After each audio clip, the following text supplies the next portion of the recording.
গাছের গোড়া কেটে মাথায় পানি ঢাল। চুপ করে থাক ধোঁকাবাজ, চোখে তোদের নাহি লাজ। চুপ করে থাক ধোঁকাবাজ, চোখে তোদের নাহি লাজ।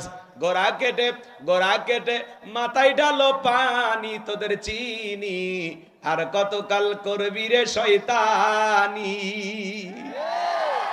বুবু আইবা, তুমি আইবা গো, সেই দিন আইসা বুবু ক্ষমতা পাইবা না। খোঁজ নাই বুবু কাদের কাকার, অবস্থা খারাপ দরবেশ বাবার। হাও নাঙ্কেল এখন সামনেও আসে না। নেতা কর্মী সব জেলের ভিতর, আমি আসি ডরের ওপর। কখন জানি আসে গ্রেপ্তারি পরোয়ানা।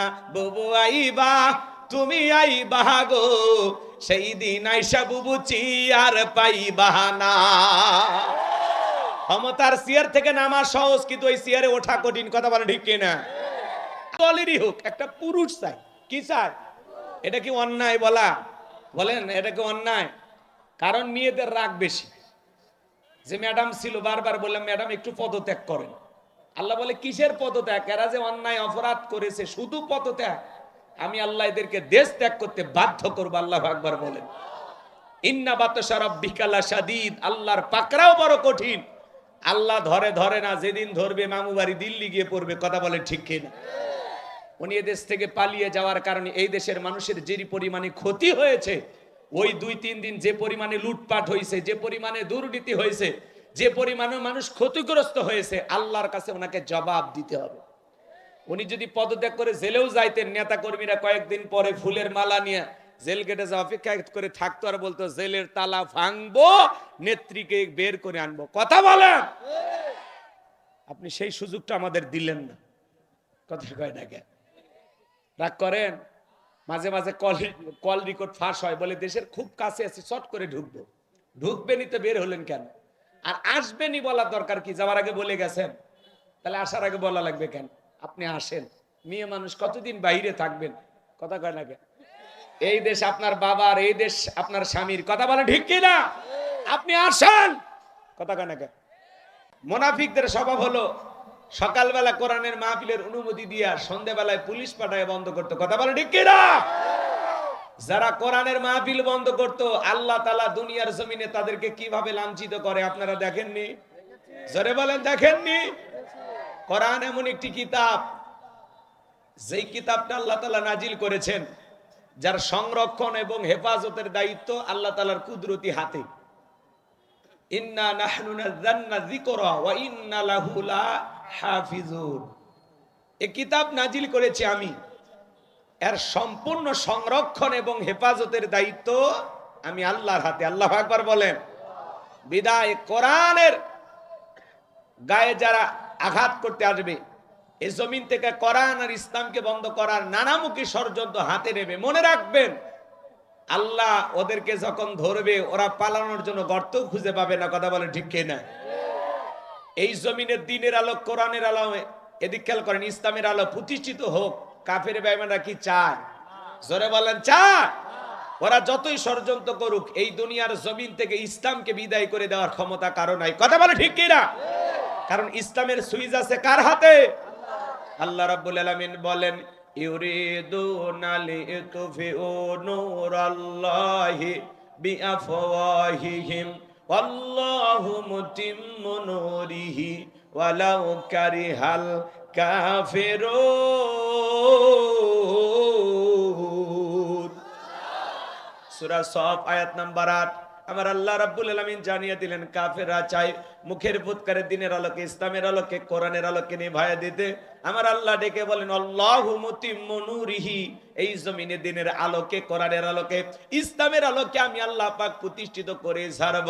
যদিও কাফের বেঈমানদের অন্তরে যত ধরনের জ্বালা যন্ত্রণা হোক না কেন, বলুন আল্লাহু আকবার। ইসলাম আছে, থাকবে। বিরোধিতা যারা করবে, এরাই থাকতে পারবে না। কথা বলেন ঠিক কি না? তাহলে মুনাফিক চেনা বড় কঠিন। মনে রাখবেন, বৌদ্ধ খ্রিস্টান অমুসলিমদের ভিতর থেকে মুনাফিকের জন্ম হয় না, মুনাফিকের জন্ম হয় মুসলমানের ভিতর থেকে। কথা বলেন ঠিক কিনা? আশেপাশে ঘাপটি মেরে থাকে, চেনা যায় না। মনে রাখবেন, দাড়ি টুপি থাকার পরে মুনাফিক হতে পারে, হজ করার পরে আলহাজ মুনাফিক হতে পারে।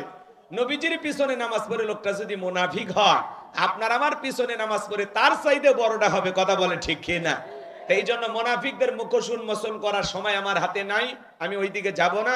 আমি আজকে আলোচনা করব আল্লাহর ভিআইপি মুমিন বান্দাদেরকে নিয়ে। চিৎকার মেরে বলুন আল্লাহু আকবার। আর একটু জোরে বলুন আল্লাহু আকবার। তাহলে সূরার নাম সূরাল মুমিনুন। মোট আয়াত কত বললাম? 118। এদিকে এদিকে ভাই, খালি ওয়াজ শুনলে হবে না, মনোযোগ দিয়ে শোনা লাগবে। সূরার নাম কি বলেছি বলেন তো? এই আওয়াজ, আপনাদের এই আওয়াজ কি? আজকে সারাদিন খাওয়া দাওয়া করেন নাই? খাবারের ব্যবস্থা করব নাকি? কথা এরকম বললে হবে না। একটু হাত তোলেন তো দেখি, সবাই একটু হাত তোলেন তো, একটা তাকবীর দেন, লিল্লাহি তাকবীর। এই আওয়াজ একটু আওয়াজ বাড়ান। রব্বাকা ফাকাব্বির, তাকবীর হবে রবের নামে, স্লোগান হবে রবের নামে। আল্লাহর শ্রেষ্ঠত্ব বরত্ব ঘোষণা করলে সেই জায়গায় শয়তানি শক্তি টিকতে পারবে না। কথা বলে ঠিক না? একটু জোরে সোরে আওয়াজ দেন, লিল্লাহি তাকবীর। আল কোরআনের আলো, আল হাদিসের আলো, দুনিয়ার মুসলিম, সারা বিশ্বের মুসলিম, আমার নেতা তোমার নেতা, লিল্লাহি তাকবীর। আল্লাহ আপনাদের কবুল করুন, জোরে বলুন আমিন। তাহলে সূরাল মুমিনুন মোট আয়াত 118, রুকু আছে 6টি। বিশ্বনবীর মক্কার জিন্দেগিতে আল্লাহ তাআলা এই সূরাটি নাজিল করেছেন। জবান ছেড়ে সবাই একটু মহাব্বতে আমার সঙ্গে তেলাওয়াত করুন। আউযু বিল্লাহি মিনাশ শাইতানির রাজীম, বিসমিল্লাহির রাহমানির রহিম। বিতাড়িত মর্দার শয়তানের কাছ থেকে, অভিশপ্ত ইবলিসের কাছ থেকে আল্লাহ তাআলার কাছে আশ্রয় প্রার্থনা চাচ্ছি। পরম করুণাময় সিমদালু আল্লাহ তাআলার নামে শুরু করছি। আমার আল্লাহ রাব্বুল আলামিন বলেন, قد أفلح المؤمنون।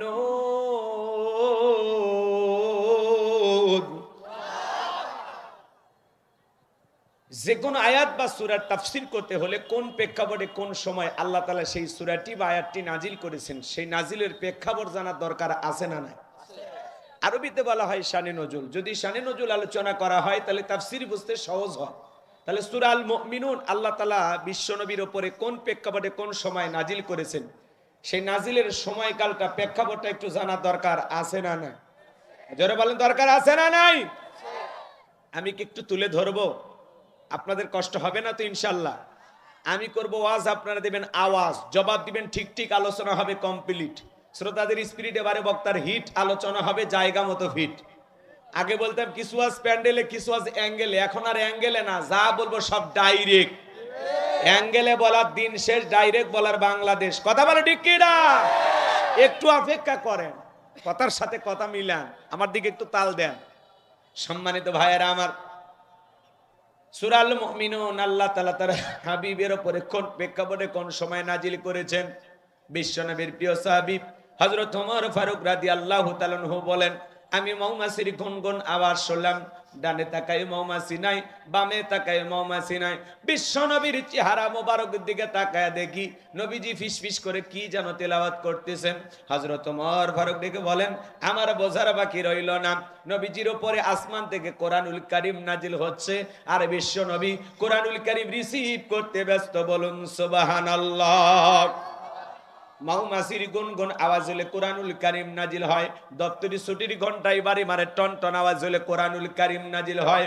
নবীজি যখন ঘোড়ার উপরে থাকতেন, ওই সময় যদি কোরআনুল কারীম নাজিল হইতো, ওহির ভারে ঘোড়ার পা বালুর ভিতরে ডেবে যেত। বলুন আল্লাহু আকবার। 8টি পদ্ধতিতে নবীজির উপরে কোরআনুল কারীম নাজিল হইতো।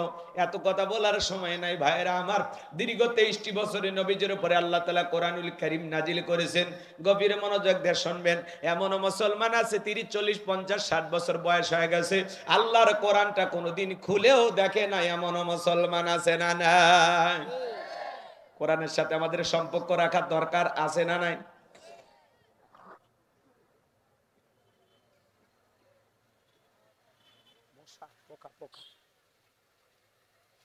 পোকা চলে গেছে। হাসবেনই তো, আমার বিপদ না, আপনারা হাসবেন না? কারো বিপদে হাসা হয়? পোখা গেছে, কি করবেন? আচ্ছা, সম্মানিত ভাইয়েরা আমার, আমি গুনাহগার যে কথা বলতে চাই, হৃদয়ের কান পেতে কথাগুলো শুনে যান। হযরত ওমর ফারুক রাদিয়াল্লাহু তাআলা ডেকে বলেন, নবীজির কোরআনুল কারীম রিসিভ করা শেষ হয়ে গেল। বিশ্বনবী সাহাবায়ে কিরামদের দিকে মুখ ঘোরায় ডেকে বলেন, আমার সাহাবীরা, এই মাত্র আসমান থেকে জিবরাইল এসে আমার উপরে সূরা আল মুমিনুনের 10টি আয়াতে কারিমা নাজিল করে জানায় দিয়ে গেলেন, নবী গো, এই 10টি আয়াতের ভিতরে আল্লাহ পাক তার আদরের মুমিন বান্দাদের জন্য 7টি কোয়ালিটি নিয়ে আলোচনা করেছেন, 7টি গুণাবলী নিয়ে আলোচনা করেছেন। কোন মুমিন যদি এই 7টি গুণে গুণান্বিত হতে পারে, 7টি গুণ দিয়ে তার জীবনটাকে সাজাইতে পারেন, আমার আল্লাহ রাব্বুল আলামিন বলেন, উলাইকা হুমুল ওয়ারিসুন আল্লাযীনা ইয়ারিসুনাল ফিরদাউস হুম ফিহা খালিদুন।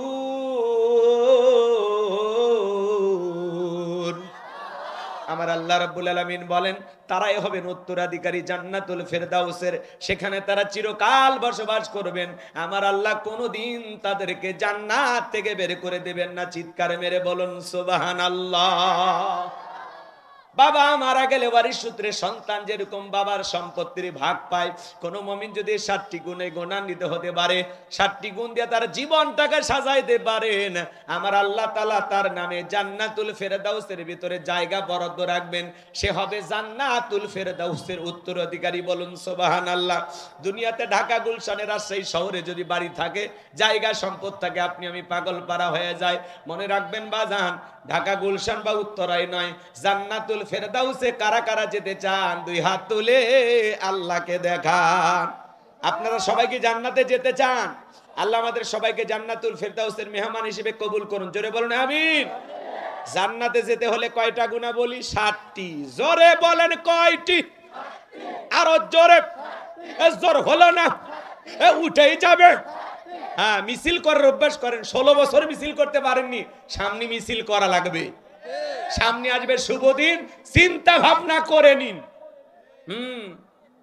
রাগ করেন নাকি আপনারা? মন খারাপ করবেন না আমার ভাইরা, গভীর মনোযোগ দিয়ে শুনবেন।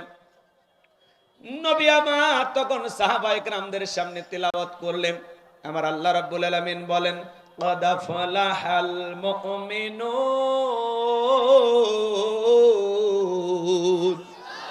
আমার আল্লাহ রাব্বুল আলামিন বলেন, অবশ্যই মুমিনেরা সফল, অলরেডি মুমিনেরা সফল। সফল হয়েছে তারা ঈমান এনেছে যারা। আল্লাহু আকবার।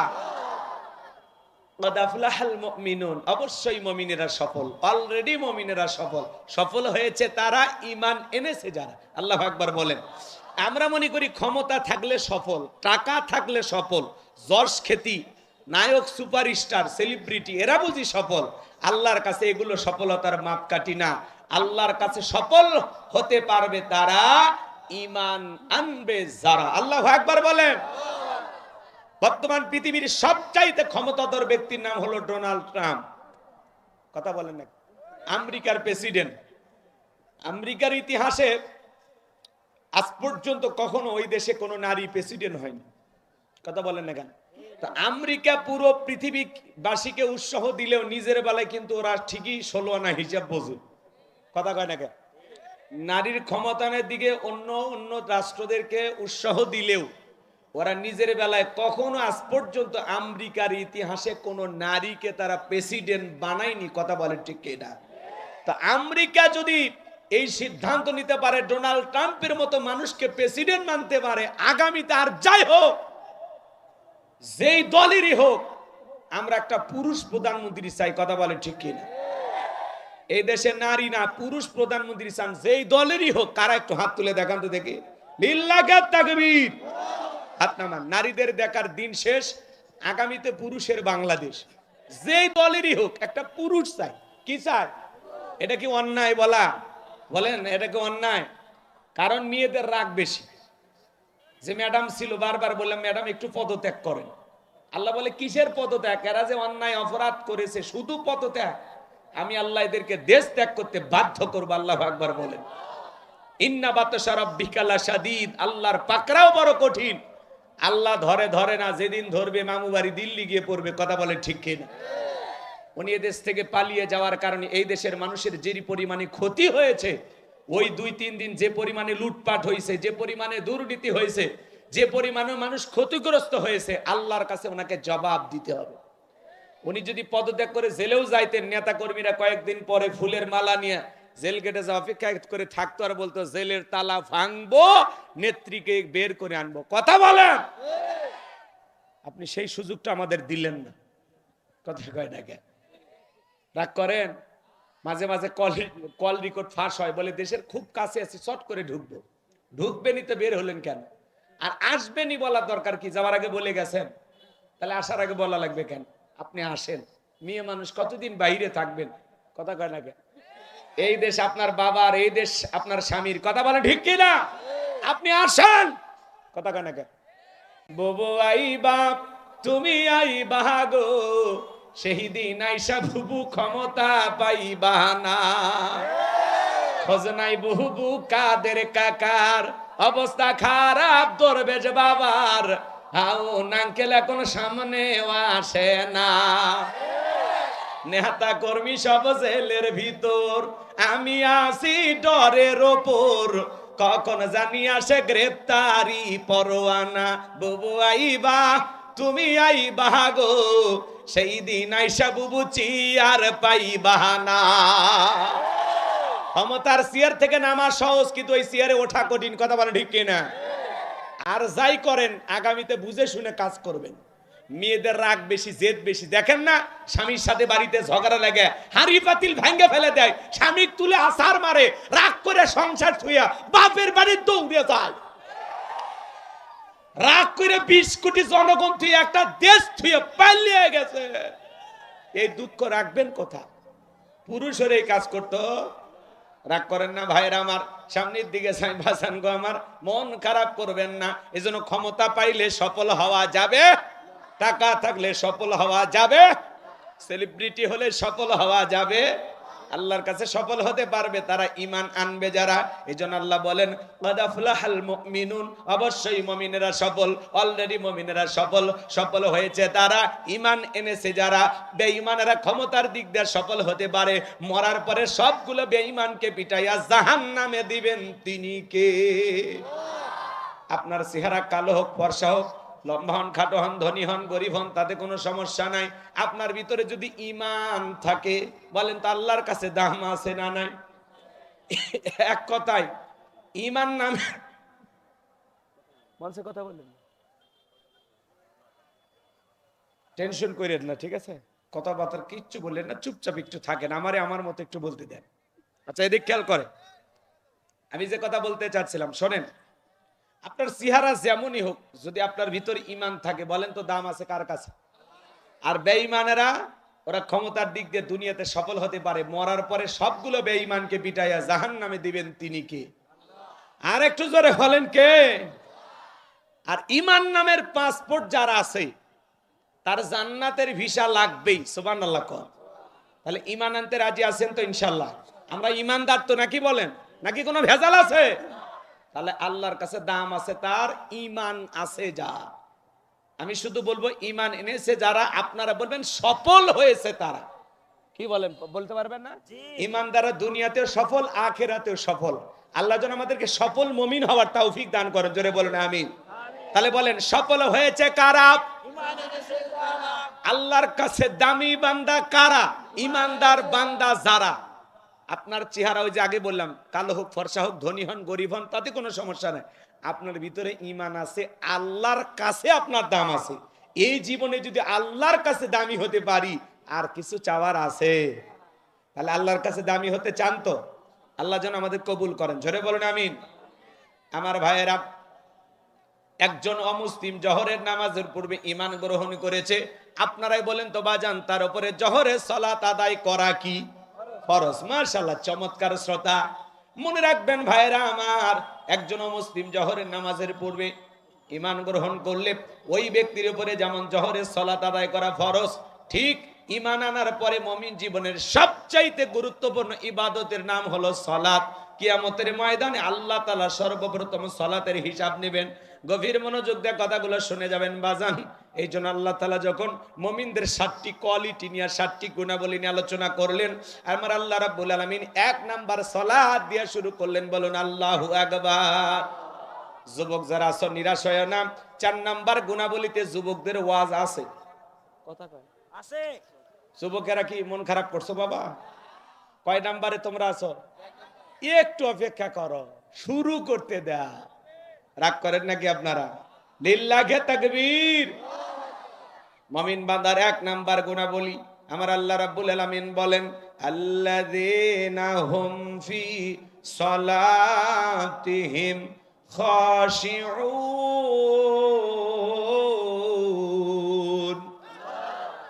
মুমিন বান্দার 1 নাম্বার গুণাবলী আমার আল্লাহ রাব্বুল আলামিন জানিয়ে দিলেন, যারা নিজেদের সালাত বিনয়ের সহিত নম্রতার সহিত আল্লাহর ভয় নিয়ে আদায় করে। সালাত আদায় করা লাগবে বিনয়ের সহিত নম্রতার সহিত আল্লাহর ভয় নিয়ে।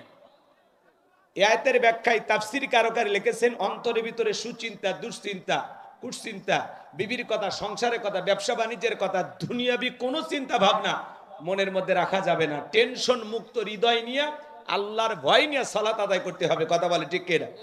এজন্য আল্লাহ রাব্বুল আলামিন বলেন, আল্লাযীনা হুম ফি সালাতিহিম খাশিউন।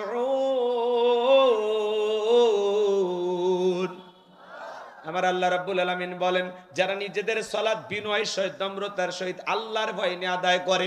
আপনি আমি যখন মসজিদে সালাত আদায় করার জন্য দাঁড়িয়ে যাব, অন্তরের ভিতরে একমাত্র ভয় থাকতে হবে কার?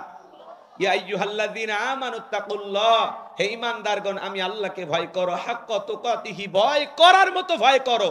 আপনি আমি যখন সালাতে দাঁড়িয়ে যাব, মনে মনে খেয়াল করব আমি সালাত আদায় করতেছি, আমার আল্লাহ আমাকে দেখতেছেন। আল্লাহু আকবার বলেন। আপনি আমি সালাত আদায় করব, আরে মনে মনে খেয়াল করবো এই জোহরের সালাত আমার জীবনের শেষ সালাত, আমি আসর পর্যন্ত এই দুনিয়ার জমিনে নাও জীবিত থাকতে পারি। কথা বলে ঠিক কিনা? ফাঁসির আসামিকে যদি বলা হয় এখন রাত 10টা বাজে 12টায় তোমার ফাঁসি, লোকটা যদি ইমানদার হয় অবশ্যই 2 রাকাত সালাত আদায় করবে। ফাঁসির আসামি যেমন জীবনের শেষ মনে করে 2 রাকাত নামাজ আদায় করে গুরুত্ব সহকারে, ঠিক প্রত্যেকটা সালাতে প্রত্যেকটা ওয়াক্তে সালাত আদায় করবেন। আর মনে মনে খেয়াল করবেন এই সালাত আমার জীবনের শেষ সালাত। এই ভেবে যদি আমরা সালাতগুলো আদায় করি, আমাদের নামাজগুলো কবুল করবেন কে? নামাজ দিয়ে তামাশা করা যাবে না। সাহাবা ইকরাম কিভাবে সালাত আদায় করেছিলেন, আল্লাহ রসুল কিভাবে সালাত আদায় করেছিলেন, সেই পদ্ধতিতে আমাদেরকে সালাত আদায় করতে হবে। আম্মা জান আয়েশা ডেকে বলেন, নবীজি নামাজের ভিতরে এত লম্বা সময় ধরে দাঁড়িয়ে থাকতেন, মাঝে মাঝে তাকায় দেখতাম নবীজির পা মোবারক ফুলে উঠেছে। আম্মা জান আয়েশা আরো ডেকে বলেন, মাঝে মাঝে নবীজি সিজদায় গিয়ে এতটা লম্বা সময় থাকতেন, মাঝে মাঝে মনে হইতো নবীজি আর কোনোদিন সিজদা থেকে মাথা উঠাবেন না। এত লম্বা সময় ধরে সিজদা দিতেন নবী মুহাম্মদ রাসূলুল্লাহ সাল্লাল্লাহু আলাইহি ওয়াসাল্লাম। যে নবীর জীবনে কোনো গুনাহ নাই, সেই নবী দিনের মধ্যে 70 থেকে 100 বার ইস্তেগফার করতেন। আর আপনার আমার জীবন গুনাহ দিয়া ভরা, কিন্তু ইস্তেগফার পড়ার সময় নাই। কথা বলেন ঠিক কিনা? সাহাবা ইকরাম কিভাবে সালাত আদায় করতেন? বিশ্বনবীর সাহাবীরা যখন মরুভূমিতে সালাত আদায় করার জন্য দাঁড়িয়ে যেতেন, ওই মরুভূমির পাখিগুলো খেজুর গাছ মনে করে সাহাবা ইকরামদের কাঁধের উপরে, মাথার উপরে বসে থাকতো। নবীজির সাহাবীরা সালাতে এত মনোযোগ, এত মনোযোগ, কাঁধে পাখি পরে থাকে, তারপরে তারা টের পাইতো না। বলুন সুবহানাল্লাহ। আর আপনি আমি সালাত আদায় করি, মশা যদি পরে এই হাতে এই জায়গা নিয়ে যা, আগে মশা মারে তারপরে সূরা ধরে। কথা ঘন ঠিক কিনা? আমার ভাইয়েরা, বিশ্ব নবীর সাহাবীরা কিভাবে সালাত আদায় করতে জানেন? হযরতে তালহা রাদিয়াল্লাহু তাআলা আনহু সালাত আদায় করতেছিলেন, ছেলেটা খেলা করতেছিল, জঙ্গল থেকে সাপ এসে সন্তানটাকে পেঁচিয়ে ধরলেন, স্ত্রী মানুষজনকে ডাকলেন, ছেলেটাকে বিপদমুক্ত করলেন। হযরতে তালহা নামাজ শেষে জিজ্ঞাসা করে বিবিরে, বাড়িতে এত মানুষজন, ব্যাপারটা বুঝতে পারলাম না। ডেকে বলে, স্বামী আপনি যখন সালাত আদায় করার জন্য দাঁড়িয়ে গেছেন, জঙ্গল থেকে সাপ এসে সন্তানটাকে পেঁচিয়ে ধরেছিল, আমি মানুষজনকে ডাকলাম, ছেলেটাকে বিপদমুক্ত করলাম, এত ঘটনা আপনার চোখের সামনে ঘটে গেল, আপনি কি কিছুই বলতে পারেন না? হযরতে তালহা ডেকে বলেন, বিবিরে নামাজ